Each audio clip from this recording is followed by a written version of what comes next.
সকল আমার বন্ধুদেরকে জানাই বিজয়া দশমীর আন্তরিক প্রীতি ও শুভেচ্ছা। আশা করি সবাই খুব ভালোভাবে পুজো কেটেছে।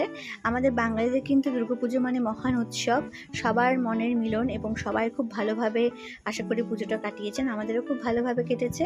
আর যারা নবরাত্রি করেন তাদের তো ভীষণ ভালোভাবে আশা করি কেটেছে। তো আজকে চিকেন রেসিপি শেয়ার করছি আপনাদের সাথে, যার জন্য নিয়েছি বোনলেস চিকেন। তো বোনলেস পুরোপুরি কিন্তু নেই, দেখুন হালকা জাস্ট হাড় রয়েছে।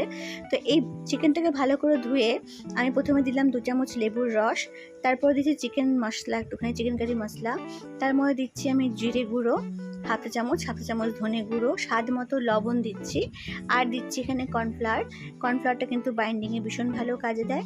তো কর্নফ্লাওয়ারটা আমি এখানে 2 চামচ মতন দিয়েছি, কারণ এখানে 250 গ্রাম মতন চিকেন রয়েছে। আর দিচ্ছি একটা ডিম। তো ডিমটা দিয়ে ভালো করে চিকেনটাকে কিন্তু আমি মেখে এটাকে রেখে দেবো ম্যারিনেট হওয়ার জন্য। আমি বানাচ্ছি chilli chicken recipe. I think আপনারা এতক্ষণে গেস করেই নিয়েছেন। খুব কম সময়ে খুব সহজ পদ্ধতিতে একদম চটজলদি হয়ে যায় এই রেসিপি। তো দেখুন এটাকে ম্যারিনেট করে রেখে দিয়েছিলাম আমি প্রায় আধ ঘন্টা মতন, যে ম্যারিনেট হয়ে গেছে। এবার আমি কড়াইতে তেল গরম করে নিচ্ছি। আমি রিফাইন তেলেই করছি। রিফাইন তেলটা গরম হয়ে গেলে আমি ম্যারিনেট করে রাখা চিকেনগুলোকে এক এক করে দিয়ে কিন্তু ভেজে নেব। সবসময় খেয়াল রাখতে হবে এরকমভাবে চিকেন রান্না করার সময়, চিলি চিকেন বা এরকম টাইপের গ্রেভি করার সময় কিন্তু চিকেনটা কিন্তু লো ফ্লেমে ভাজতে হবে, তাহলে কিন্তু চিকেনটা অলরেডি কুক হয়ে যায়, তাহলে রান্নার সময় কিন্তু বেশি সময় লাগে না। আর যেটা আমি আগেও বললাম এইভাবে দেখাচ্ছি, সেটা কিন্তু খুব কম সময়ে হয়ে যায়, 20 মিনিটের মধ্যে কিন্তু ডান হয়ে যায়। তো দেখুন চিকেনগুলো সব ভাজা হয়ে গেছে, উঠিয়ে রেখে দিলাম।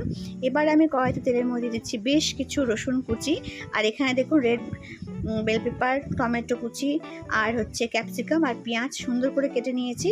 এবার আমি দিয়ে দিচ্ছি কড়াইয়ের মধ্যে। রসুনের ফ্লেভারটা বের হওয়ার পরেই কিন্তু সবজিগুলো দিয়েছি। চাইলে এখানে ইয়েলো বেল পেপারও আপনারা ইউজ করতে পারেন। তো আমার ঘরে যেগুলো অ্যাভেলেবেল ছিল আমি সেগুলোই দিচ্ছি। দিয়ে দিচ্ছি স্বাদ মতো লবণ, দিয়ে জাস্ট হালকা সটে করে নেব।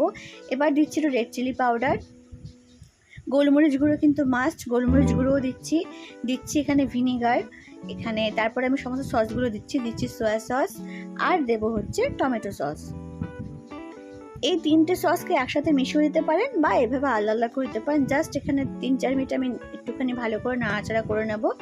বাচ্চারা খেতে চাইলে কিন্তু এইভাবে চটজলদি চিকেন থাকলে বাড়িতে অবশ্যই বানিয়ে দিতে পারেন। জাস্ট চিকেন ভাজা যেগুলো ছিল আমার সেগুলোর মধ্যে অ্যাড করে দিচ্ছি। 3-4 মিনিট ভালো করে নাড়াচাড়া করার পরেই কর্নফ্লাওয়ারটা আমি 2 চামচ কর্নফ্লাওয়ার জলের মধ্যে গুলে এর মধ্যে দিয়ে দিচ্ছি। চাইলে আপনারা গ্রেভিটা একটু বেশিও রাখতে পারেন, তো আমি খুব বেশি গ্রেভি রাখবো না। আমি আরেকটুখানি যেখানে জল অ্যাড করেছিলাম দিয়ে 2 থেকে 3 মিনিট ফোটার পরেই কিন্তু গ্যাসের ফ্লেমটা অফ করে দেবো। এখানে হচ্ছে স্প্রিং অনিয়ন দিলে খুব ভালো হয়, বাট এই সময় স্প্রিং অনিয়নটা পাওয়া যায়নি। দেখুন চিকেনটা খুব সুন্দর সিদ্ধ হয়ে গেছে। আমি কিন্তু এখানে একটু ধনেপাতা কুচি ছড়িয়ে দিয়েছিলাম। গোলমরিচের ফ্লেভার একটা খুব সুন্দর বেরিয়েছে, আর তার সাথে সসের ফ্লেভারগুলো কিন্তু খুব সুন্দর হয়। এটা কিন্তু গরম গরম ভাত, রুটি, পরোটা, নান, কুলচা, ফ্রাইড রাইস, জিরা রাইস সবগুলোর সাথে কিন্তু ভীষণ ভালো লাগে। দেখুন ধনেপাতা করে ছড়িয়ে দিয়েছি একটু উপর দিয়ে। আর টমেটোটা কিন্তু অপশনাল, টমেটোটা চাইলে আপনারা দিতে পারেন না নাও দিতে পারেন। তো এইভাবে অবশ্যই বলবো একবার ট্রাই করার জন্য। একদম সিম্পল রেসিপি, আশা করি আপনাদের ভালো লাগবে। সবাই খুব ভালো থাকবেন, সুস্থ থাকবেন। আবার দেখা হবে অন্য একটা ভিডিওতে।